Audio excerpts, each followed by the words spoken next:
তাহলে সালাম দিয়া অনুমতি নিয়ে ঢোকা লাগবে। আর আপনি সালাম না দিয়ে বাসা বাসা কয়ে বাড়ির মধ্যে ঢুকে যান, বাসার বইয়ের ওন্না ঠিক নাই, ওর মা কি করতেছে, ওর বোন কি করতেছে, এক নজরে সিসি ক্যামেরা সব দেখা শেষ। আছে না নয়? তাহলে সালাম আছে যেখানে শান্তি আছে। স্ত্রীকে সালাম দিবেন, লোকজন যদি আশেপাশে না থাকে বইয়ের হাত ধরে মুসাফা করবেন। এ যুবক, কার হাত ধরে মুসাফা করবা? বইয়ের হাত। পাশের বাড়ি ভাবির হাত না ধরলে ঝাঁটা দিয়ে পিটাবে। বইয়ের হাত ধরে মুসাফা করবেন। একেবারে যদি ময়দান ফাঁকা থাকে কোলাকুলিও সেরে নেবেন। আমি করবো ওয়াজ, আপনারা দেবেন আওয়াজ, জবাব দিবেন ঠিক ঠিক, আলোচনা হবে কমপ্লিট। শ্রোতাদের স্পিরিটে বারে, বক্তার হিট, আলোচনা হবে জায়গা মতো ফিট। আগে বলতাম কিছু আজ প্যান্ডেলে, কিছু আজ অ্যাঙ্গেলে, এখন আর অ্যাঙ্গেলে না, যা বলবো সব ডাইরেক্ট। অ্যাঙ্গেলে বলার দিন শেষ, ডাইরেক্ট বলার বাংলাদেশ। কথা বলে ঠিক কিনা? আগে মহিলা প্রধানমন্ত্রী ছিল, কিছু কইলে মন খারাপ করতো, এখন পুরুষ প্রধানমন্ত্রী। কথা কয় না কেন? হ্যাঁ, বিরোধী দলীয় নেতা প্রধান যিনি উনিও পুরুষ, সরকার দলীয় প্রধান যিনি উনিও পুরুষ। কি বলেন? হ্যাঁ, যুবকেরা রেডি থাক। হ্যাঁ, ক্যামেরা ভাড়া করে ছেলে কেমনে গোসল করে, মেয়ে কেমনে গোসল করে, হলুদ কেমনে মাখায়, কথা ঠিক নাই। তারপরে বিয়ে বাড়ির লোকজন কেমনে খাইতেছে, কেমনে রান্না হইতেছে, সব ভিডিও ধারণ। এমনকি বাসর ঘরে কেমনে ফুল দিচ্ছে, কেমনে মালা বদল, কেমনে মিষ্টি খাচ্ছে, মেয়েরে কেমনে জড়ায় ধরতেছে। আর নিচে নামলাম না। এরকম আছে না নাই? হ্যাঁ, আজকাল বিয়েও ভাইরাল হয়। আমাদের প্রিয় ভাই সাদিক কায়েম বিয়ে করছে, শোনেন নাই? ঢাকা বিশ্ববিদ্যালয়ের কি ভিপি বিয়ে করেন নাই? ভাইরাল হয়ে গেছে বিয়ে।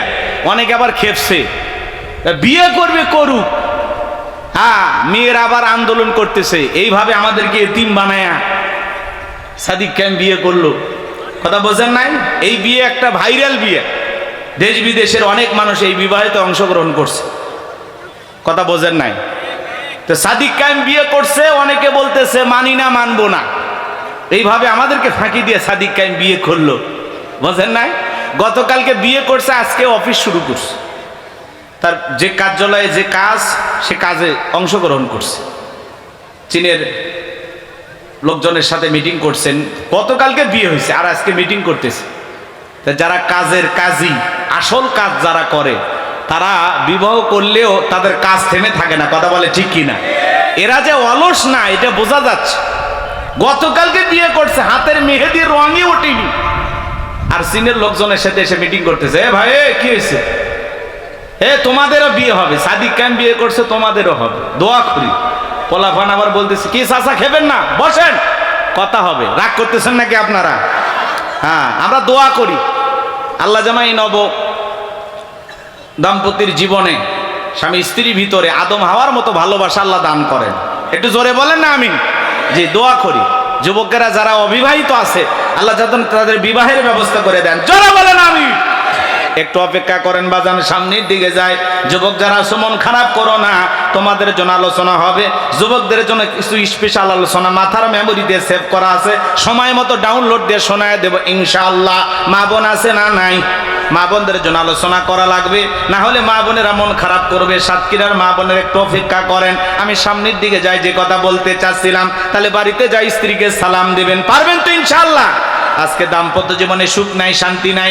সকালে বিয়ে করে সন্ধ্যায় তালাক দেয়, সন্ধ্যায় বিয়ে করে সকালে তালাক দেয়। যদি হয় শাশুড়ি তালাক, আরো তাড়াতাড়ি বউ তালাক। কথা বলেন ঠিক কিনা? আজকে দাম্পত্য জীবনে সুখ নাই, শান্তি নাই, কারণ কোরআন সুন্নাহ মোতাবেক আমাদের বিয়েগুলো হচ্ছে না। কথা বলেন ঠিক কিনা? বিয়েগুলো হয়ে গেছে এখন ফ্যাশন ফ্যাশন। কথা কয় না কেন? রাগ করতেছেন নাকি আপনারা? এজন্য মুসলমান কোরআন সুন্নাহ অনুযায়ী বাজান সুন্নতি তরিকা আমাদের বিবাহগুলো করার দরকার আছে না নাই? এ তরুণ যুবকেরা, তোমরা যদি দাম্পত্য জীবনে সুখ আর শান্তি পেতে চাও, স্লোগান একটাই। এদিক খেয়াল করেন, আপনি কি দাম্পত্য জীবনে সুখী হতে চান, সুখ আর শান্তি যদি পেতে চান, নবীজির 4টি সুন্নত প্রত্যেকটা নারী পুরুষকে তাদের দাম্পত্য জীবনে আমল করা লাগবে। কথা বলেন ঠিক কিনা? কয়টি সুন্নত? জোরে বলেন কয়টি? আরো জোরে বলেন কয়টি? এই 4টি সুন্নত কি কি? কারা কারা শুনবেন? 2 হাত তুলে আল্লাহকে দেখান। লিল্লাহি তাকবীর। হাত নামান আমার সোনা ভাইয়েরা। এই 4টি সুন্নত যদি আমি এখনই বলতে চাই, আলোচনা এলোমেলো হয়ে যাবে। একটু অপেক্ষা করেন, আমি যে কথা বলতে চাচ্ছিলাম। হঠাৎ করে যদি বউকে সালাম দিলেন, এদিক খেয়াল করেন, হঠাৎ করে বউকে সালাম দিলে বউ আবার মনে করতে পারে কারে সালাম দিলা, তখন বলবেন বিবিরে তোরে সালাম দিলাম। তখন বলতে পারে আজকে আবার কোন হুজুরের মুরিদ নিয়ে বাড়িতে। রহিম ইন্না আ'তাইনাকাল কাউসার ফাসাল্লি লিরাব্বিকা ওয়ানহার ইন্না শানিয়াকা হুয়াল আবতার সাদাকতা ইয়া রাব্বাল আলামিন। ওয়ান আবি হুরায়রা রাদিয়াল্লাহু তাআলা আনহু قال قال رسول الله صلى الله عليه وسلم الدنيا سجن المؤمن وجنة الكافر رواه مسلم وقال تعالى في شان حبيبي إن الله وملائكته يصلون على النبي يا أيها الذين آمنوا صلوا عليه وسلموا تسليما। সকলে দরুদ ইব্রাহিম পড়ুন। اللهم صل على محمد وعلى آل محمد كما صليت على إبراهيم وعلى آل إبراهيم إنك حميد مجيد। اللهم بارك على محمد وعلى آل محمد كما باركت على إبراهيم وعلى آل إبراهيم إنك حميد مجيد। হাজারো ব্যথা বেদনার পরে ফিরে আসনি তুমি আপন ঘরে, দিনের আলো তুমি ছড়িয়ে দিতে চলে গেলে মদিনায় মক্কা ছেড়ে। হে রাসূল তোমাকে ভুলি আমি কেমন করে, হে রাসূল তোমাকে ভুলি আমি কেমন করে। খেয়ে না খেয়ে দিন প্রচারের কাজে নিজেকে দিয়েছ বিলিয়ে, তায়েফের কাফেরেরা চিনল না এ আলো, দুষ্ট ছেলেদের পিছু দিল লেলিয়ে। পাথরের আঘাতে ক্ষত বিক্ষত হয়ে সারা শরীর থেকে রক্ত ঝরে। হে রাসূল তোমাকে ভুলি আমি কেমন করে, হে রাসূল তোমাকে ভুলি আমি কেমন করে। লা ইলাহা ইল্লাল্লাহ জোরে লা ইলাহা ইল্লাল্লাহ জোরে লা ইলাহা, আওয়াজ দে জোরে জোরে লা ইলাহা ইল্লাল্লাহ জোরে লা ইলাহা। যার দিলে আছে আমার আল্লাহর ভয়, যার মনে আছে আমার আল্লাহর ভয়, আল্লাহ আল্লাহ সব সময়।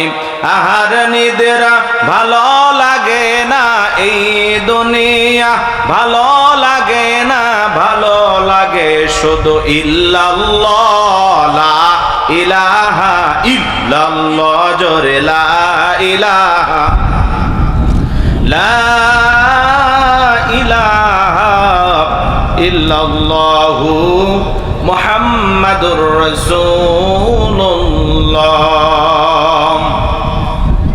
সাল্লাল্লাহু আলাইহি ওয়াসাল্লাম। বাংলাদেশের ঐতিহ্যবাহী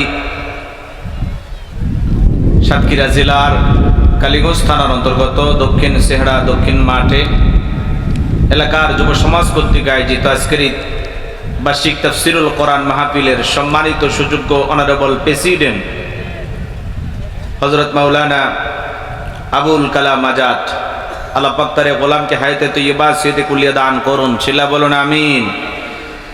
আজকের প্রোগ্রামের আমন্ত্রিত ওলামায়ে কেরাম, কথা বলে ধন্য করেছেন সাতক্ষীরা জেলার কৃতি সন্তান, আমার অত্যন্ত কাছের প্রিয় ভাই, তরুণ আলোচক হযরত মাওলানা এম মিরাজ হুসাইন দামাত বারাকাতুম আলিয়া।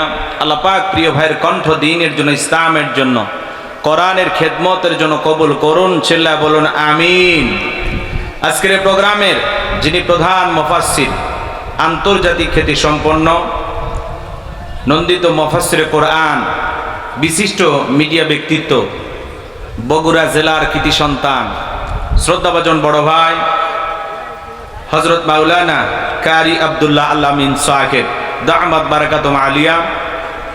আল্লাহ পাক প্রিয় ভাইয়ের কণ্ঠ দ্বীনের জন্য, ইসলামের জন্য, কোরআনের খেদমতের জন্য কবুল করুন, চিল্লা বলুন আমিন। যার কণ্ঠের মাঝে আমরা শতাব্দীর শ্রেষ্ঠ তাফসীরকারক, কোরআনের পাখি আল্লামা সাইদি হুজুরের কণ্ঠ শুনতে পাই, কথা বলেন ঠিক কিনা? একটা মানুষের প্রতি কতটা ভালোবাসা থাকলে যে মানুষের ফাঁসির রায় শোনার পরে শত শত মানুষ জীবন দিয়েছেন, কথা বলেন ঠিক কিনা?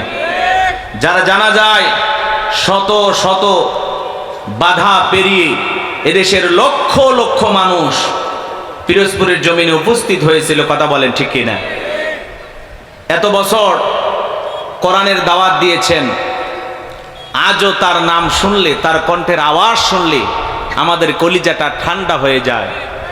যুবকেরা মাঝে মাঝে ফেসবুকে লেখে, কোন তাফসিরি কারকের তাফসির শুনলে তোমার হৃদয়টা গলে যায়, সবচেয়ে বেশি ভালো লাগে। নিচে কমেন্টস করে সবাই, আল্লামা সাইদি হুজুর, কোরআনের পাখি আল্লামা সাইদি হুজুর। কি ভালোবাসা মানুষের হৃদয়ে, এমনভাবে ভালোবাসা দিয়ে কোরআনের কথা বলে এমন একটা জায়গা অর্জন করেছেন, যেটা বাংলাদেশের এত সুরের বক্তা, এত সুন্দর আলোচনা করে, কেউ আজ পর্যন্ত আল্লামা সাইদির জায়গা নিতে পারেনি, কথা বলেন ঠিক কিনা? আরো হাজার বছর এরকম একটা মানুষের জন্ম হবে কিনা আমরা জানি না। এই জন্য যারাই কোরআনের কথা বলে আমরা তাদেরকে ভালোবাসি। আমাদের প্রিয় ভাই কারি মাওলানা আব্দুল আলামিন সাহেব, যার কণ্ঠে আমরা আল্লামা সাইদি হুজুরের সুর শুনতে পাই, কথা বলেন ঠিক কিনা? আল্লাহর কাছে দোয়া করি, আল্লাহ যেন আমার প্রিয় ভাইকে সারা বিশ্বের জন্য কবুল করেন, চিল্লা বলুন আমিন।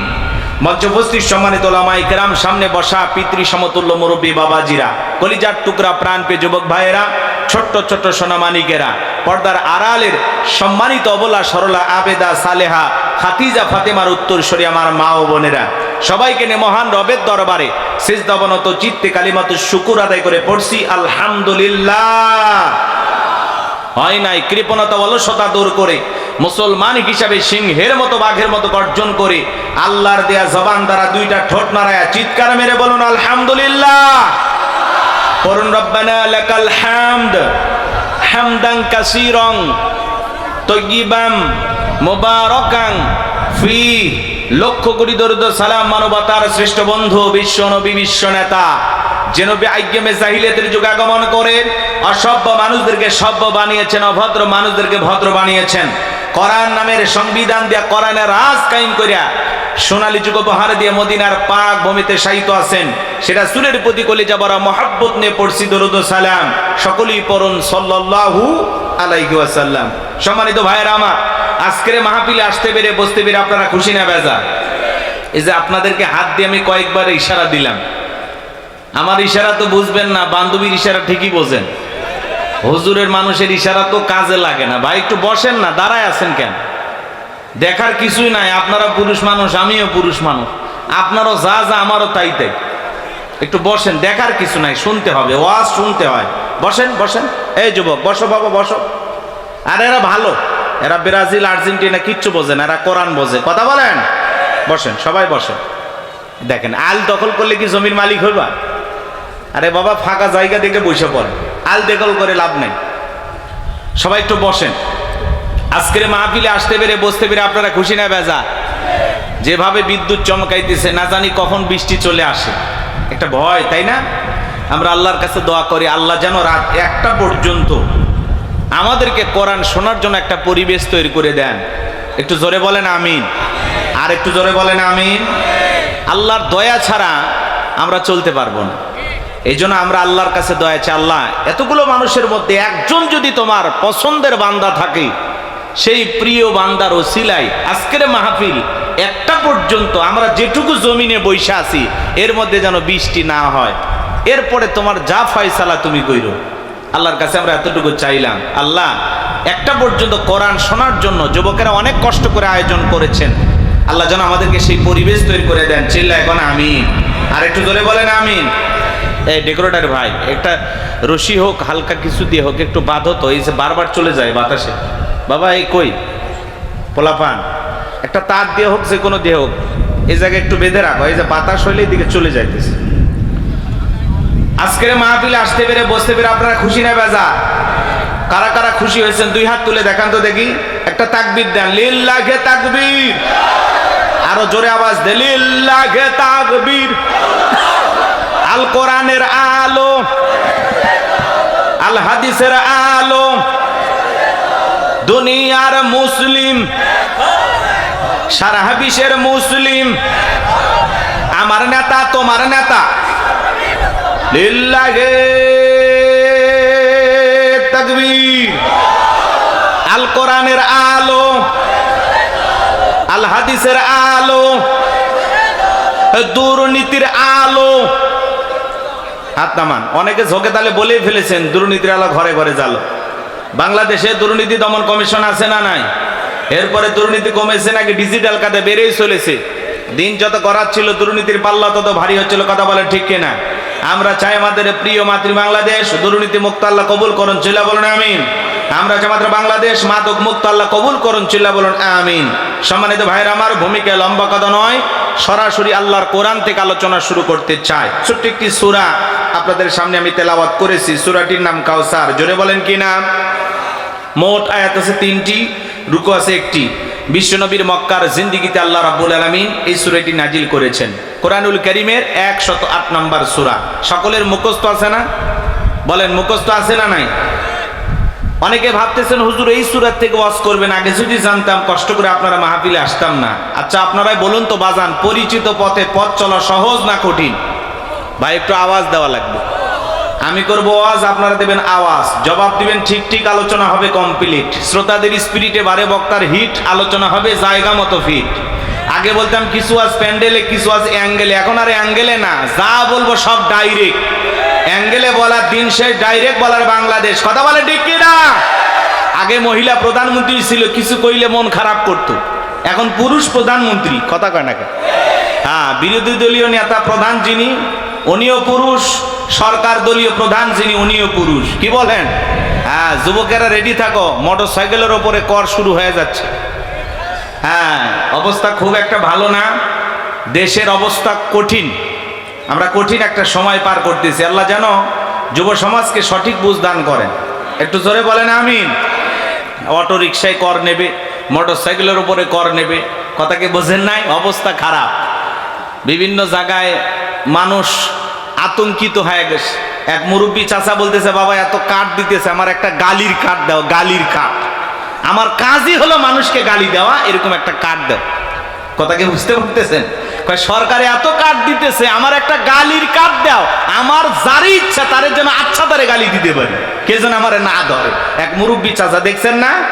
হ্যাঁ, ওই চাচার ভিডিও ভাইরাল হয়ে গেছে, সারা দুনিয়ার মানুষ অবাক হয়ে গেছে। চাচা বলতেছে চীন পইরা থাকে 2080 সালে তাদের দেশটা কোথায় এগিয়ে যাবে সেটা নিয়ে তারা চিন্তা করে, আর আমার বাংলাদেশ 1971 সালে কি হয়েছে সেই দিকে পড়ে আসে। আমরা তো পিছিয়েই থাকলাম। তো 1971 সালের সেই চেতনা এখনো বিক্রি চলতেছে বাংলাদেশে, কথা বলেন ঠিক কিনা? আরে ভাই, যুদ্ধ হয়েছে, দেশ স্বাধীন হয়েছে, যারা রক্ত দিয়েছে, জীবন দিয়েছে, তাদের প্রতি শ্রদ্ধা, ভালোবাসা, দোয়া থাকবে, কথা বলেন ঠিক কিনা? কিন্তু সেটাকে পুঁজি করে সারা জীবন আওয়ামী লীগ ব্যবসা করলো, আবার নতুন যারা আছে তারাও ব্যবসা শুরু করে দিছে। তাহলে এই জাতি উপকৃত হবে কখন? কথা বলে ঠিক না? ওই জন্য চাচা যা কইছে খাপে খাপ মমতাজের বাপ, যে চীন পড়ে আছে 2080 সাল নিয়া আর বাংলাদেশ পড়ে আছে 1971 সাল নিয়া, ওই চাচা মনের দুঃখে বলতেছে এই জন্য একটা গালির কাঠ দে, আমি সকাল বিকাল খালি গালি দেব। কথা কি বুঝছেন? তো এই জন্য যুবক আমাদেরকে আপডেট হওয়া লাগবে। কথা বলেন ঠিক কিনা? চলুন আলোচনা শুরু করি। বলেন, পরিচিত পথে পথ চলা সহজ না কঠিন? পরিচিত মানুষের সাথে কথা বলে ভালো লাগে না খারাপ লাগে? বক্তা যদি পরিচিত কোনো, এই দিক খেয়াল করেন, সূরা থেকে আলোচনা করে বা পরিচিত কোনো আয়াত থেকে আলোচনা করে, সেই বিষয়টা যদি আপনারও জানা থাকে, যেই জিনিস যত বেশি জানবেন তাতে চর্চা কমে না বাড়ে। কথায় আছে এক একটা ফুলের এক একটা সুঘ্রাণ। কথা বলেন ঠিক কিনা? সূরা কাউসারের তাফসীর আপনারা যেভাবে জানেন শুনেছেন, হয়তোবা আমি সেভাবে জানি না। আজকে আমি যেভাবে বলবো হয়তোবা আপনারা সেভাবে শোনেন না। এজন্য একটু সুযোগ দেন, আলোচনা শুরু করি, ভালো লাগবে ইনশাআল্লাহ। একটু জবান ছেড়ে সবাই মোহাব্বতে আমার সঙ্গে তেলাওয়াত করুন। আউযু বিল্লাহি মিনাশ শাইতানির রাজিম। বিসমিল্লাহির রাহমানির রাহিম। বিতাড়িত মোরদাদ শয়তানের কাছ থেকে আল্লাহ পাকের কাছে আশ্রয় প্রার্থনা চাচ্ছি। পরম করুণাময় সিমদালু আল্লাহ তাআলার নামে শুরু করছি। ইন্না আ'তাইনাকাল কাউসার ফাসাল্লি লিরাব্বিকা ওয়ানহার ইন্না শানিয়াকা হুয়াল আবতার। আল্লাহু আকবার। যে কোনো আয়াত বা সূরার তাফসীর করতে হলে কোন প্রেক্ষাপটে কোন সময় আল্লাহ তাআলা সেই সূরাটি বা আয়াতটি নাজিল করেছেন, সেই নাজিলের প্রেক্ষাপট জানার দরকার আছে না নাই? আরবিতে বলা হয় শানে নজুল। যদি শানে নজুল আলোচনা করা হয় তাহলে তাফসীর বুঝতে সহজ হয়।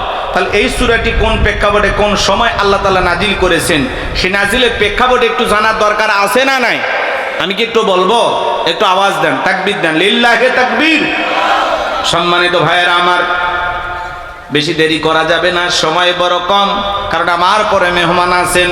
আমি যে কথা বলতে চাই বাজান, গভীর মনোযোগ দিয়ে কথাগুলো শ্রবণ করেন।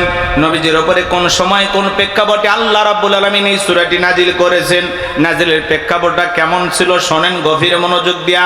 নবীর প্রিয় সাহাবী হযরতে আনাস রাদিয়াল্লাহু তাআলা আনহু বলেন, নবীজি কাবার হাতিমে হালান দিয়া বসা, আমি তাকায় দেখি নবীজির মনটা ভীষণ খারাপ, মুখটা মলিন, চোখের কোনা দিয়ে অশ্রু ঝরতেছে। হযরতে আনাস ডেকে বলেন, কিছুটা সময় অতিবাহিত হয়ে যাওয়ার পরে আমি তাকায়া দেখি আমার নবীজি মুস্কি মুস্কি হাসতেছেন। বলুন সুবহানাল্লাহ। হযরতে আনাস ডেকে বলেন, নবী গো, এই মাত্র দেখলাম মনটা খারাপ, বুকটা মলিন, চোখের কোনা দিয়ে অশ্রু ঝরতেছে, আবার কেনই বা মুস্কি মুস্কি হাসেন? আমার নবী কেন কাঁদেন, কেন হাসেন? এর পেছনে রহস্য আছে না নাই? নবীজির কান্না করার কারণ হলো নবীজির কলিজার টুকরা ছেলে সন্তানগুলো জন্ম নেয় আর একে একে ছেলে সন্তানগুলো মারা যায়। আবুল কাসেম মারা যায়, আবু তাহেরা মারা যায়, ইব্রাহিম মারা যায়। বাবা হিসাবে নবীর মনেও কষ্ট লাগে কিনা? ছেলেগুলো জন্ম নেয় আর একে একে মারা যায়, এই জন্য নবীজির মনটা ভীষণ খারাপ। অন্যদিকে নবীজির কাছের চাচা নাম হলো আবু লাহাব, ডেকে বলে, ভাতিজা, তোমার বংশে বাতি জ্বালানো কেউ থাকলো না, তুমি একটা লেজ কাটা, তুমি একটা নির্বংশ, তুমি একটা হাত করে জোরে কন্যা উযুবিল্লাহ। আপনারাই বলুন বাজান, আল্লাহ না করুক আপনার আমার সন্তান যদি মারা যায়, কাছের আত্মীয় স্বজনদের উচিত বিপদের দিনে সান্ত্বনা দেওয়া। বাবা তুমি সবর করো, ধৈর্য ধারণ করো, জীবন মৃত্যুর মালিক আল্লাহ। আল্লাহ সন্তান দিয়েছে, আল্লাহ নিয়েছে, মন খারাপ করো না। আল্লাহ যদি চায় বছর না ঘুরতে আবারও তোমাদের ঘর আলোকিত করে সন্তান দিতে পারেন, তিনি কে?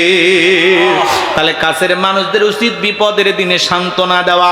কিন্তু নবীর চাচা আবু লাহাব এতটাই খারাপ, সান্ত্বনা দেওয়া তো দূরের কথা, ডেকে বলে, ভাতিজা তুমি একটা লেজ কাটা, তুমি একটা নির্বংশ, তুমি একটা হাত করে জোরে কন্যা উযুবিল্লাহ। যদিও রাসূলের চারটি কন্যা সন্তান জীবিত ছিল, কিন্তু ছেলেগুলো জন্ম নেয় আর একে একে ছেলে সন্তানগুলো মারা যায়। ও সাতক্ষীরার মুসলমান ভাইয়েরা, এই পৃথিবীর জমিনে অসংখ্য নবী রাসূলদের আগমন ঘটেছে, আল্লাহ রাব্বুল আলামিন তাদেরকেও সন্তান দান করেছিলেন, কিন্তু তাদের সন্তানগুলো প্রাপ্ত বয়স হওয়া পর্যন্ত, যৌবন পর্যন্ত পৃথিবীর জমিনে জীবিত ছিল। কিন্তু নবীজির একটা ছেলে সন্তানও কেন প্রাপ্ত বয়স হওয়া পর্যন্ত, যৌবন পর্যন্ত পৃথিবীর জমিনে জীবিত থাকলো না? এর পিছনে কারণ আছে না নাই? নবীজির ছেলে সন্তানগুলো শিশুকালে বিদায় নেওয়ার পিছনে কারণ আছে তিনটি। জোরে বলেন কয়টি? আরো জোরে। কি সেই তিনটি কারণ? নবীর উম্মত হিসেবে জানতে মনে চায় না আল্লাহ তাআলা কেন নবীজির একটা ছেলে সন্তানকেও পৃথিবীর জমিনে জীবিত রাখলেন না? সবাইকে আল্লাহ তাআলা কেন শিশুকালে উঠায় নিলেন? এর পেছনে যে তিনটি রহস্য আছে, তিনটি কারণ আছে। কারা কারা শুনতে চান দুই হাত তুলে আল্লাহকে দেখান। লিল্লাহে তাকবীর। একটা আওয়াজ দেন তো পুরুষের মতো, লিল্লাহে তাকবীর। নামান আমার সোনা ভাইয়েরা, কি সেই তিনটি কারণ যদি আমি বলতে চাই, 3 নাম্বার আয়াতের আলোচনা করা লাগবে। আমি কি 1 নাম্বার আয়াত বাদ দিয়ে 3 নাম্বারে যাব, নাকি আস্তে আস্তে শুরু করা যাক? ধৈর্য আছে তো ইনশাআল্লাহ? সম্মানিত ভাইয়েরা আমার, গভীর মনোযোগ দিয়ে কথাগুলো শুনবেন। একে তো সন্তান হারানোর ব্যথা, আপন মানুষদের সমালোচনা, অন্যদিকে সাহাবা ইকরাম যারা ইসলাম ধর্ম গ্রহণ করে, কাফের বেঈমানরা তাদের উপর নির্যাতন ও জুলুমের স্টিম রোলার চালায়। হযরতে বেলাল তখনও কালেমা পড়ে মুসলমান হন নাই। নবীজি রাতের বেলায় দারুল আরকামে বসা, হযরতে বেলাল নবীজির দরবারে উপস্থিত হয়ে গেলেন। নবীজির চেহারার দিকে তাকাইয়া দেখে বলে, নবী গো, আপনার চাইতে সুন্দর মানুষ আমি জীবনে কোনোদিন দেখি নাই। বলুন সুবহানাল্লাহ। আপনার আমার নবী কতটা সুন্দর ছিলেন জানেন? নবীজির প্রিয় সাহাবী হযরতে জাবের রাদিয়াল্লাহু তাআলা আনহু বলেন, পূর্ণিমার রাত আমি রাসূলের বাড়িতে গিয়েছিলাম। সেদিন দেখেছিলাম চাঁদ উদয় হয়েছে 2টা, একটা চাঁদ আসমানে আর একটা চাঁদ জমিনে। হযরতে জাবের বলেন, আমি একবার আকাশের পূর্ণিমার চাঁদের দিকে তাকাই, আর একবার নবীজির চেহারার দিকে তাকাই। ওই আকাশের পূর্ণিমার চাঁদের চাইতেও আমার নবীকে আমার কাছে বেশি সুন্দর মনে হয়। বলুন সুবহানাল্লাহ। আপনার আমার নবী কতটা সুন্দর ছিলেন জানেন? আম্মা জান আয়েশা ডেকে বলেন, মিশরের নারীরা ইউসুফ আলাইহিস সালামের চেহারার দিকে তাকাইয়া ফল কাটতে আঙ্গুল কেটে ফেলে দিয়েছিল। ওরা যদি একবার আমার নবীর চেহারার দিকে তাকাইতো, শুধুমাত্র আঙ্গুল নয়, আঙ্গুল কাটতে কাটতে, হাত কাটতে কাটতে কখন যে নিজের কলিজা কেটে দোফা করে দিত, মুহূর্তের জন্য টের পাইতো না। আপনার আমার নবী এতটাই সুন্দর। বলুন সুবহানাল্লাহ। আম্মা জান আয়েশা ডেকে বলেন, দুনিয়ার মানুষ, তোমাদের একটা সূর্য আছে, আমি আয়েশার একটা সূর্য আছে। তোমাদের সূর্য উদয় হয় দিনের বেলায়, আর আমি আয়েশার সূর্য উদয় হয় রাতের বেলায়। আম্মা জান আয়েশা একদিন রাতের বেলায় সেলাইয়ের কাজ করতেছিলেন। হঠাৎ করে হাত থেকে সুইটা পড়ে গেল। বাতিতে কোনো তেল ছিল না, বাতি জ্বালাইতে পারলেন না, অপেক্ষায় বৈশা থাকলেন। নবী যখন এশার সালাত আদায় করার পরে সর্বপ্রথম ঘরের ভিতরে প্রবেশ করে নবীজি আম্মা জান আয়েশাকে সালাম দিলেন। নবী ঘরে ঢুকে স্ত্রীকে কি দিলেন? একটু জোরে বলেন। আপনি আমি যখন বাড়িতে প্রবেশ করি, বলেন তো নবীর উম্মত হিসেবে এই আমল আপনার আমার ঘরেও চালু থাকার দরকার আছে না নাই? বাড়িতে যাই স্ত্রীকে সালাম দিবেন, আসসালামু আলাইকুম রহিমা, কেমন আছো সোনা? ঘরের দরজাটা খোলো না, আমি তোমার লিটনের বাপ, তোমার দিওয়ানা। বউ খুশি হয়ে দরজা খুলে দেবে। কথা বলেন ঠিক কি না? কিন্তু আপনার আমার ব্যবহার এত মিষ্টি না। ঘরে দরজা চিৎকারে মেরে ডাক দেয়, এ রুবেলের মা, এ দরজা খোল, বেশি দেরি হলে দরজা ভাঙে ফেলে দিয়া তোর পিঠের ওপর কি যে হবি রে। ভিতর থেকে বউ বলে একটা স্বামী না, সেখানে আজরাইল আছে না? না, সব রাগ বাড়ির দুয়ারে যা ডাকে। এরকম লোক আছে না নাই ভাই? আচ্ছা, সাতক্ষীরের মানুষকে আমার কথা বোঝে? আমার কথা কি, ভাষা কি বুঝতে কষ্ট হচ্ছে? বিরক্ত হচ্ছেন না তো? একটু তাকবীর দেন, লিল্লাহে তাকবীর। স্ত্রীকে সালাম দিবেন। সালাম আছে যেখানে শান্তি আছে, বড় বড় ঝামেলা একটা সালামের মাধ্যমে সমাধান হয়, হয় না? এলাকায় গন্ডগোল হলে মুরব্বী ধরে বিচার সালিশ করে সালাম দেন, কথা কর না কে? একটা সালাম দিয়ে অনেক বড় ঝামেলা মিটিয়ে যায়। সূরা তাওবার এদিক খেয়াল করেন, সূরা নূরের ভিতরে আল্লাহ পাক জানিয়ে দিয়েছেন, এক মুমিন আর এক মুমিনের গৃহে প্রবেশ করতে হলে, কারো বাড়িতে যদি প্রবেশ করতে চান, সালাম দিয়া অনুমতি নিয়ে প্রবেশ করতে হবে। কথা বলে ঠিক না? তাহলে সালাম দিয়া অনুমতি নিয়ে ঢোকা লাগবে। আর আপনি সালাম না দিয়ে বাসা কয়ে বাড়ির মধ্যে ঢুকে যান, বাসার বইয়ের অন্য ঠিক নাই, ওর মা কি করতেছে, ওর বোন কি করতেছে, এক নজরে সিসি ক্যামেরা সব দেখা শেষ। আছে না? কারো বাড়িতে ঢুকতে হলে সালাম দিয়া অনুমতি নিয়ে ঢোকা লাগে। কথা কয় না, কথা কয় না। খালি নিজের বাড়িতে সালাম দিবেন, অন্যের বাড়িতে গেলে সালাম দেওয়ার দরকার নাই। মনে যেন থাকে, খালি ওয়াজ শুনলেন না, আমল করবেন। তাহলে সালাম আছে যেখানে শান্তি আছে। স্ত্রীকে সালাম দিবেন। লোকজন যদি আশেপাশে না থাকে বইয়ের হাত ধরে মুসাফা করবেন। এই যুবক কার হাত? এরা কথা বলে না, এরা এতিম নাকি? এই যুবকে তোমাদের বউ নাই? কথা কয় না। বউ আছে নাকি এতিম তোমরা? বউ আছে? তাহলে আমি কি বলতেছি, কার হাত ধরে মুসাফা করবা? বইয়ের হাত। পাশের বাড়ি ভাবির হাত না ধরলে ঝাঁটা দিয়ে পিটাবে। বইয়ের হাত ধরে মুসাফা করবেন। একেবারে যদি ময়দান ফাঁকা থাকে কোলাকুলিও সেরে নেবেন। কথা কয় না, কথা কয়। আচ্ছা, স্ত্রীর সাথে কোলাকুলি করা কি হারাম নাকি? তাই বলে বাচ্চা কাচ্চার সামনে চাপে ধরেন না। হ্যাঁ, সন্তান যখন শিশু থাকবে, ছোট থাকবে, কিচ্ছু বোঝে না, কথা বলা শিখিনি, ওই সময় সন্তানের সামনেও বউকে আদর করা জায়েজ আছে। কিন্তু সন্তান যখন কথা বলা শিখবে, কিচ্ছু বুঝুক আর না বুঝুক, বাহিরে যায় যদি আপনার এই কোনো কিছু দেখে ফেলে দেয়, ও বাহিরে যা বলে দিবে আব্বা তাই মাক চেপে ধরছে। অতএব লজ্জায় পড়ে যাবেন। সন্তানের সামনে সাবধান। বাড়ির এদিক খেয়াল করেন, কেউ না থাকলে কোলাকুলি করবে। কথা কয় না কে? পাড়া প্রতিবেশী সব তাকে আছে, সবার সামনে কোলাকুলি। এখন তো বিয়ে মানে ফ্যাশন, নাটক, ভিডিও শুটিং। কথা কয় না? হ্যাঁ, ক্যামেরা ভাড়া করে ছেলে কেমনে গোসল করে, মেয়ে কেমনে গোসল করে, হলুদ কেমনে মাখায়, কথা ঠিক নাই। তারপরে বিয়ে বাড়ির লোকজন কেমনে খাইতেছে, কেমনে রান্না হইতেছে, সব ভিডিও ধারণ। এমনকি বাসর ঘরে কেমনে ফুল দিচ্ছে, কেমনে মালা বদল, কেমনে মিষ্টি খাচ্ছে, মেয়েরে কেমনে জড়ায় ধরতেছে। আর নিচে নামলাম না। এরকম আছে না নাই? হ্যাঁ, আজকাল বিয়েও ভাইরাল হয়। আমাদের প্রিয় ভাই সাদিক কায়েম বিয়ে করছে, শোনেন নাই? ঢাকা বিশ্ববিদ্যালয়ের কি ভিপি বিয়ে করেন নাই? ভাইরাল হয়ে গেছে বিয়ে। অনেকে আবার খেপছে, বিয়ে করবে করুক। হ্যাঁ, মেয়ের আবার আন্দোলন করতেছে। এইভাবে আমাদেরকে এতিম বানায়া সাদিক কায়েম বিয়ে করলো। কথা বোঝেন নাই? এই বিয়ে একটা ভাইরাল বিয়ে। দেশ বিদেশের অনেক মানুষ এই বিবাহেতে অংশগ্রহণ করছে। কথা বোঝেন নাই? তো সাদিক কায়েম বিয়ে করছে, অনেকে বলতেছে মানি না, মানবো না। এইভাবে আমাদেরকে ফাঁকি দিয়ে সাদিক কায়েম বিয়ে করলো। বোঝেন নাই? গতকালকে বিয়ে করছে, আজকে অফিস শুরু করছে। তার যে কার্যালয়ে যে কাজ, সে কাজে অংশগ্রহণ করছে। চীনের লোকজনের সাথে মিটিং করছেন। গতকালকে বিয়ে হয়েছে আর আজকে মিটিং করতেছে। তা যারা কাজের কাজী, আসল কাজ যারা করে, তারা বিবাহ করলেও তাদের কাজ থেমে থাকে না। কথা বলে ঠিক কিনা? এরা যে অলস না, এটা বোঝা যাচ্ছে। গতকালকে বিয়ে করছে, হাতের মেহেদির রঙই ওঠেনি, আর চীনের লোকজনের সাথে এসে মিটিং করতেছে। এ ভাই, কি হয়েছে? তোমাদেরও বিয়ে হবে। সাদিক কায়েম বিয়ে করছে, তোমাদেরও হবে, দোয়া করি। পোলাপান আবার বলতেছে, কি চাচা খেবেন না, বসেন, কথা হবে। রাগ করতেছেন নাকি আপনারা? হ্যাঁ, আমরা দোয়া করি আল্লাহ যেন এই নব দাম্পত্যের জীবনে স্বামী স্ত্রীর ভিতরে আদম হাওয়ার মতো ভালোবাসা আল্লাহ দান করেন। একটু জোরে বলেন না আমিন।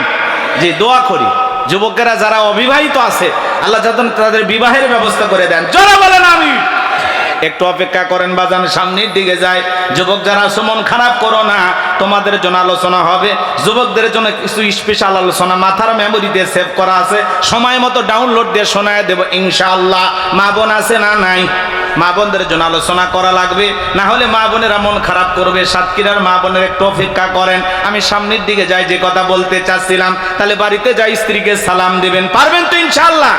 আজকে দাম্পত্য জীবনে সুখ নাই, শান্তি নাই।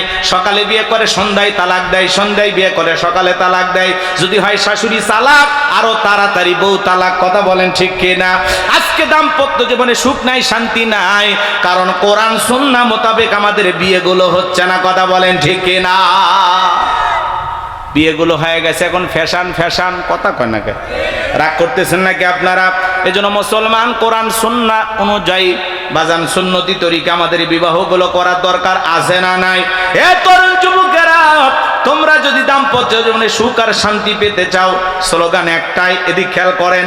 আপনি কি দাম্পত্য জীবনে সুখী হতে চান, সুখ আর শান্তি যদি পেতে চান, নবীজির 4টি সুন্নত প্রত্যেকটা নারী পুরুষকে তাদের দাম্পত্য জীবনে আমল করা লাগবে। কথা বলেন ঠিক কিনা? কয়টি সুন্নত? জোরে বলেন কয়টি? আরো জোরে বলেন কয়টি? এই 4টি সুন্নত কি কি? কারা কারা শুনবেন? 2 হাত তুলে আল্লাহকে দেখান। লিল্লাহি তাকবীর।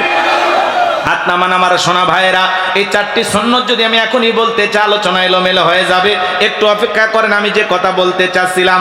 হঠাৎ করে যদি বউকে সালাম দিলেন, এদিক খেয়াল করেন, হঠাৎ করে বউকে সালাম দিলে বউ আবার মনে করতে পারে কারে সালাম দিলাম, তখন বলবেন বিবিরে তোরে সালাম দিলাম। তখন বলতে পারে আজকে আবার কোন হুজুরের মুরিদ নিয়ে বাড়িতে অমুকের গাছের কলা চুরি করলা। কথা বোঝেন নাই? বউ কিন্তু বোঝে স্বামীর ভাব ভাব হাফ সাপ সব বোঝে, কিন্তু এজন্য বুঝে শুনে কাজ করা লাগবে। বাজান গো আমার, 2-4 দিন সালাম দিতে দিতে অভ্যাসে পরিণত হবে। তাহলে স্ত্রীকে সালাম দেব তো ইনশাআল্লাহ। আল্লাহ কবুল করেন, জোরে বলেন আমিন। আমি যে কথা বলতে চাচ্ছিলাম, আম্মা জান আয়েশা ডেকে বলেন, নবীজি যখন সালাম দিয়ে প্রবেশ করলেন, নবীজির চেহারার আলোতে সুইটা কই পড়ে আছে আমি পরিষ্কার দেখতে পেয়েছি। বলুন সুবহানাল্লাহ। পাইলে নিরালাই গো নবী, পাইলে নিরালাই, পাইলে নিরালাই গো নবী, পাইলে নিরালাই। 2 কদমে চুমু খাবো, 2 কদমে চুমু খাবো, চরণ ধুলি মাগবো গায়। পাইলে নিরালাই গো নবী, পাইলে নিরালাই। জোরে কোন মারহাবা। আমার ভাইয়ের, আমি যে কথা বলতে চাচ্ছিলাম লম্বা হয়ে যাবে বাজান। নবীর সম্মান মর্যাদা কত, সারা দিন সারা রাত আলোচনা করে শেষ হবে না। কেমন নবী পাইছি বাজান, যে নবী হ্যাঁ বললে তামাম পৃথিবীবাসীর জন্য আল্লাহ পাক হালালে পরিণত করে দেয়, যে নবী না বললে তামাম পৃথিবীর মানুষের জন্য আল্লাহ পাক হারামে পরিণত করে দেয়। আসমানের চাঁদের দিকে ইশারা করলে চাঁদ 2 টুকরো হয়ে যায়, জমিনে পা তুললে মাওলা পাকের আরশে আজিমে পৌঁছে যায়। একটু জোরে বলুন সুবহানাল্লাহ। কেমন নবী পাইছি বাজান, কেমন নবী পাইছি।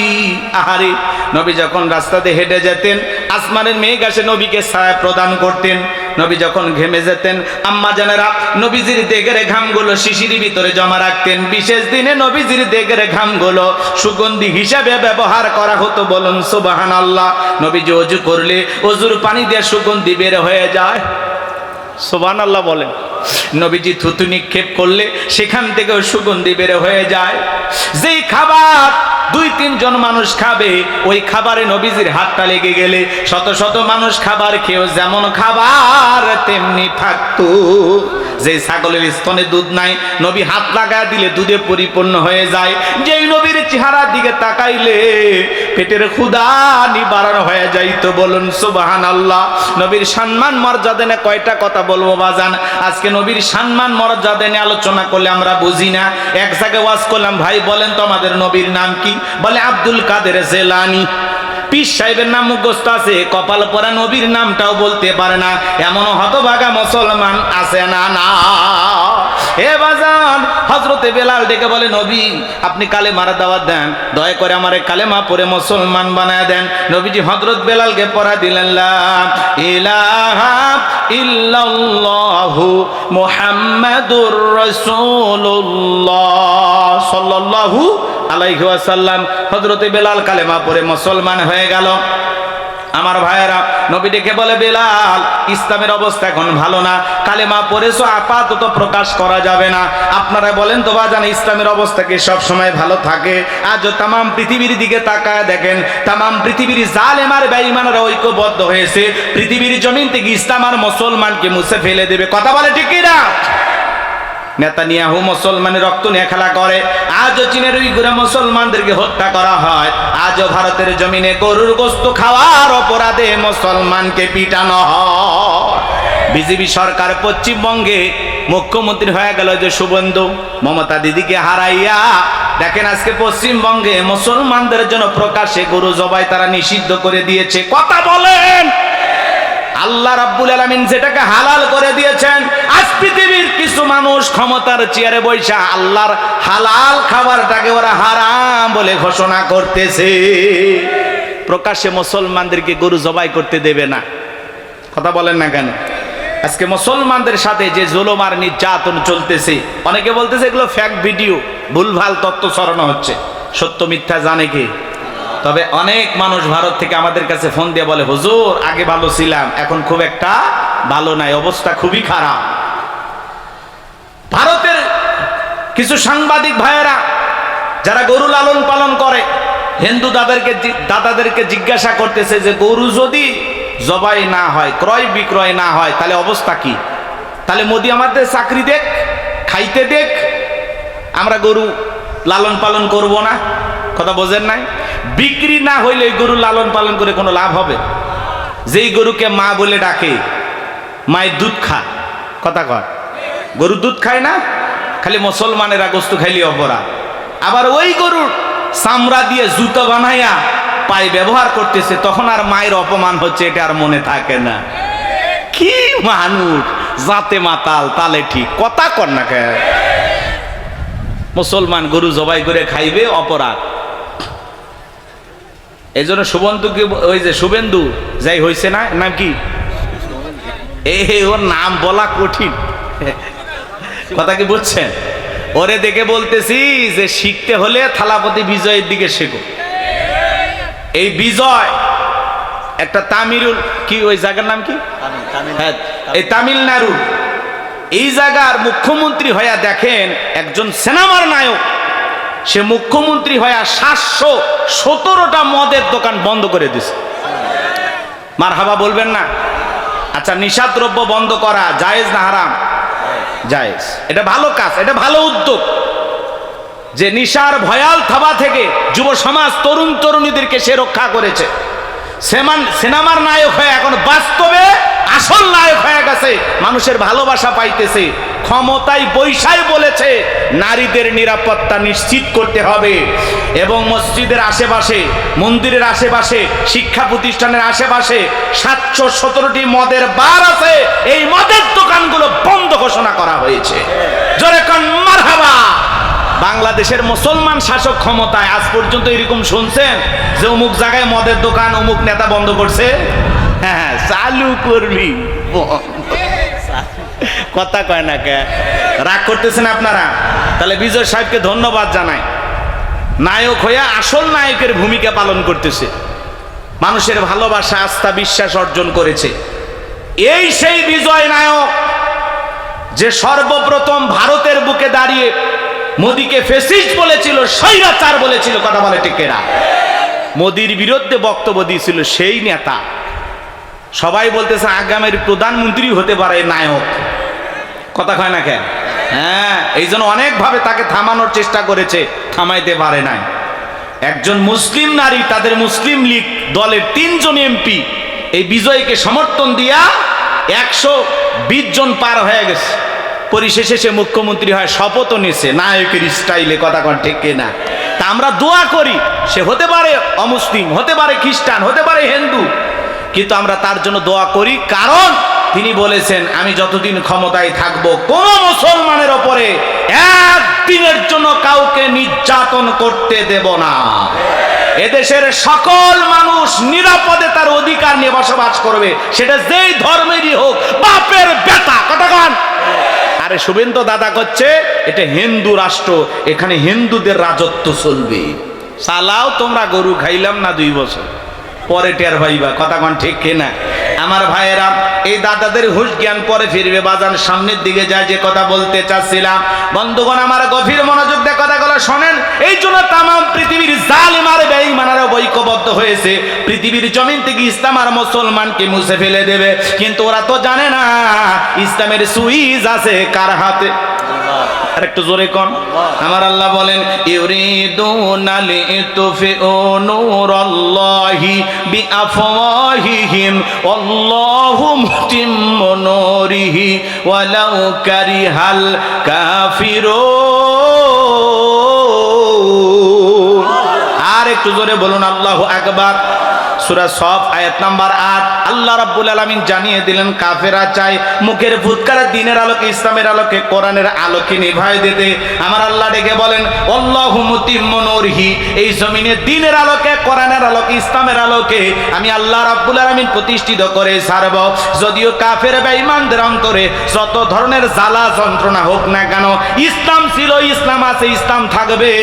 ইসলামকে থামিয়ে দিতে আসবে যারা, আল্লাহ তাদেরকেই থামিয়ে দেবে। কথা বলেন ঠিক কিনা? মুসলমানের রক্ত নিয়ে যারা খেলা করে তাদের জীবনের পরিণতি ভালো হতে পারে না।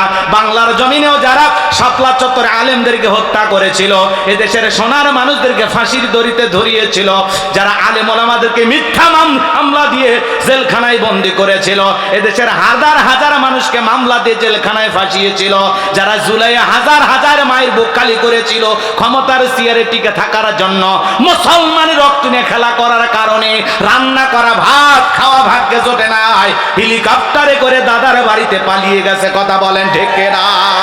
এজন্য মনে রাখবেন, ইতিহাস থেকে শিক্ষা গ্রহণ করতে হবে। কথা বলেন না কেন? যারা এই মুসলমানের রক্ত নিয়ে খেলা করবে এদের জীবনের পরিণতি ভালো হয় না। ভালো হয়? ক্ষমতায় ছিল, প্রধানমন্ত্রী ছিল, 15-16 বছর দেশ শাসন করেছে, ভাগ্যে কি জুটলো, দেশ থেকে পালিয়ে যাওয়া লাগলো। তার মানে ক্ষমতার চেয়ারে বসলেই লোকটা সম্মানিত হয় না। এমনও চেয়ারে বসা প্রধানমন্ত্রী আছে, একটু 19-20 হয়ে গেলে চেয়ার রেখে পালিয়ে যাওয়া লাগে। এই জন্য ক্ষমতার বড়াই করবেন না, ইতিহাস থেকে শিক্ষা গ্রহণ করবেন। যত জুলুম আর অত্যাচার করবেন মনে রাখবেন বিদায়ের ঘন্টা একদিন তাদেরও বাজবে। কথা বলেন ঠিক কিনা? এই জন্য ভারতের জমিনে যারা মুসলমানের রক্ত নিয়ে খেলা করতেছে, আল্লাহর ঘর মসজিদ যারা ভেঙে দেওয়ার ষড়যন্ত্র করতেছে, মুসলমানদের নামাজ যত অবস্থায় মুসলমানকে পিটাইতেছে, মনে রাখবেন ওই জালেমেরা পৃথিবীর জমিনে টিকে থাকতে পারবে না। কথা বলেন ঠিক কিনা? চলুন না বাজানোর সামনের দিকে যায়। বেলাল ডেকে বলে নবী আমার জীবনের কোনো দাম নাই। আমার মনে বোমাইকে বলেছিলাম উটদুম্বা ছাগল পেশাব পায়খানা করে দেয়, এই ঘরে থাকতে আমার বড় কষ্ট হয়। ওমায় ডেকে বলে বেলাল উটদুম্বা ছাগলের দাম আমার কাছে আছে, কিন্তু তোর মতো কালো হাফসি বেলালের দাম আমার কাছে নাই। এই কথা শোনার পরে বেলাল ডেকে বলে নবী গো আমার জীবনের কোনো দাম নাই, আপনি শুধু দোয়া করেন আমি যেন মৃত্যু পর্যন্ত কালেমার পথে ডেকে থাকতে পারি। এই কথা বলে হযরতে বেলাল চলে গেলেন। পরের দিন সকালবেলা সূর্য উদয় হয়ে গেছে, অনেকটা বেলা হয়ে গেছে। হযরতে বেলাল দরজা খোলে না। বসেন ভাই, সিয়ার ফাঁকা রাখেন কেন? শট করে বুবু এসে বসে যাবে। সিয়ার ফাঁকা রাখা হবে না, ক্ষমতা ধরে থাকেন। রাগ করতেছেন নাকি আপনারা? বক্তার আশেপাশে সিয়ার ফাঁকা থাকলে ভাল লাগে? মানুষ মনে করে হুজুর মনে ফাঁকা মাঠে গোল দিচ্ছে। কথা কন না কে? রাগ করতেছেন নাকি আপনারা? এখানে যে হাজার হাজার মানুষ বসে আছে তার মধ্যে 2-1 এই সিয়ারটা ধরে রাখেন, ঠিক আছে?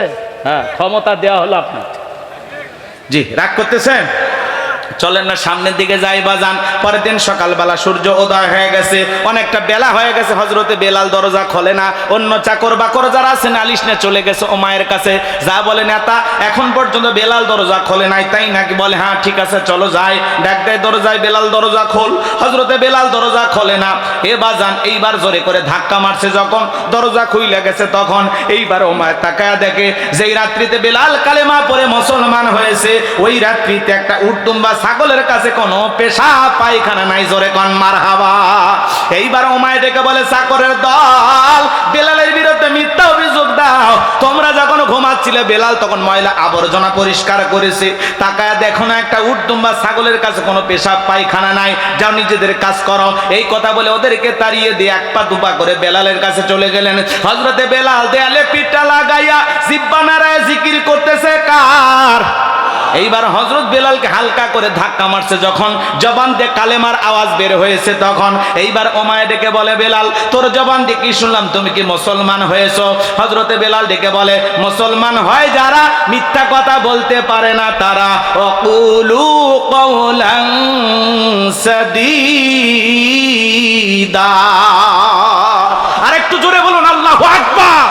মুসলমান হবে যারা, সত্যবাদী হবে তারা। মুসলমান কখনো মিথ্যাবাদী হতে পারে না।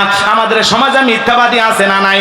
ভরা পেটে মিথ্যা, খালি পেটে মিথ্যা, ঘুমানোর আগে মিথ্যা, ঘুম থেকে উঠেও মিথ্যা। মিথ্যা বলতে বলতে চেহারা বেঁকা হয়ে গেছে, এক পা কবরে চলে গেছে। এত মিথ্যা কথা বলে, শয়তান পর্যন্ত বলে আমি এত খারাপ না। কথা বলেন ঠিক কি না? আমার বন্ধুগণ, গভীর মনোযোগ দিয়ে শুনবেন।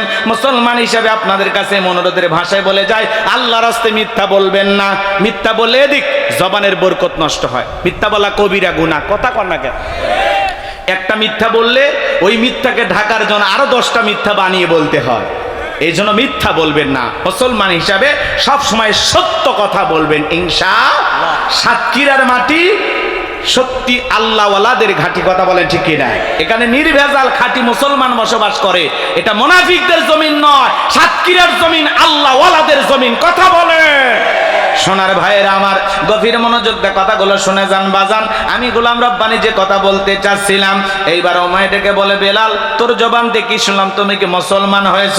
হযরতে বেলাল ডেকে বলে, হ্যাঁ, গতকাল রাত্রিতে নবীজির হাতে হাত রেখে আমি কালেমা পড়ে মুসলমান হয়েছি। ওমায় ডেকে বলে, বেলাল তুমি যদি চাও উটদুম্বা ছাগলের মালিক তোমাকে বানায় দেব, থাকার জন্য ভালো ঘরের ব্যবস্থা করে দেব। হযরতে বেলাল ডেকে বলে, উমাইয়া রে, দুনিয়ার কোন পার্থিব সম্পদের বিনিময়ে বেলাল তার ঈমান বিক্রি করবে না। বলুন আল্লাহু আকবার। এই কথা শোনার পরে উমাইয়া ডেকে বলে, বেলাল আমার কথা না শুনলে বড় নেতা আবু জেহেলকে খবর দেব। হযরতে বেলাল ডেকে বলে, কোন বড় নেতা ছোট নেতা এখন কাউকে কোন টাইম নাই। আমি দুনিয়ার কোন আবু জেহেলকে ভয় করি না, আমি ভয় করি আমার আল্লাহকে। বলুন আল্লাহু আকবার। আমার সোনা ভাইয়েরা, এইবার উমাইয়া চলে গেল আবু জেহেলের বাড়িতে। যা বলে, নেতা সংবাদ খুব খারাপ, আমার বাড়ি কি দোদাস বেলাল কালেমা পড়ে মুসলমান হয়েছে, তাই নাকি? বলে হ্যাঁ, ঠিক আছে চলো যাই। এইবার আবু জেহেল তার সাঙ্গ পাঙ্গ ক্যাডার মাস্তানে ওমায়ের বাড়িতে হাজির হয়ে গেল। এ বাজান গো আমার, গভীর মনোযোগ দিয়ে কথাগুলো শুনে যান। আজও পৃথিবীর জমিনে তাকায় দেখেন, তাম পৃথিবীর জমিনের জালিম আর বেঈমানদের তাদের একটা বাহিনী আছে, যাদের কাজই হলো টুপিওয়ালা, দাড়িওয়ালা, ইমানদার আল্লাহওয়ালাদের উপর নির্যাতন জুলুম চালানো। কথা বলেন ঠিক কিনা? এই জন্য আবু জেহেল তার সাঙ্গ পাঙ্গ ক্যাডার মাস্তানে চলে আসলো। লম্বা ঘটনা বাজান, লম্বা করবো না, সংক্ষিপ্ত করে বলে দিয়ে যায়। আবু জেহেল ডেকে বলে, বেলাল এই দিকে আয়, এসব কি শুনছি তুমি নাকি মুসলমান হয়েছো?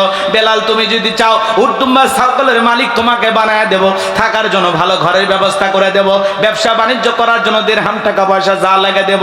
ও বেলাল তুমি চাইতে দেরি, তোমার চাহিদাটা পূরণ করতে দেরি করব না। হযরতে বেলাল ডেকে বলে, আবু জেহেল রে, দুনিয়ার সব সম্পদ যদি আমি বেলালকে দিতে চাও, দুনিয়ার সব সম্পদ ছাড়তে রাজি, নবীজির কালেমা ছাড়তে রাজি নাই। বলেন আল্লাহু আকবার। বেলালের মতো মুসলমান যারা, পুরো দুনিয়া দিলেও বিক্রি হবে না তারা। মুনাফিক মার্কা মুসলমান যারা, টাকার কাছে বিক্রি হয় তারা। টাকা পাইলে বাতিলের পাঁচ আটা গোলাম হয়, টাকার জোরে ফতুয়া ঘরে। কথা কয় না কে? টাকা পাইলে বৈধকে অবৈধ বলে ফতুয়া দেয়, অবৈধকে বৈধ বলে চালিয়ে দেয়। ওরা হলো এদিক। কি আছে? বৃষ্টি আছে, খারাপ লাগতেছে। মুনাফিক মার্কা মুসলমান আছে না নাই? কখনো ফতুয়া দেয় না। নির্বাচনের আগে 2-4 দিন আগে ফতুয়া ডেলিভারি, খালি ফতুয়া দেয় জাতিকে বিভ্রান্তি করার জন্য। কথা বলেন ঠিক কিনা? বারবার মুসলমানের এগিয়ে যা, কিছু নামধারী মুনাফিক মার্কা মুসলমানের কারণে বারবার তারা হোঁচট খাই পিছিয়ে আসে। কথা বলেন ঠিক কিনা? এজন্য বাজান গো আমার, গভীর মনোযোগ দিয়ে কথাগুলো শুনবেন।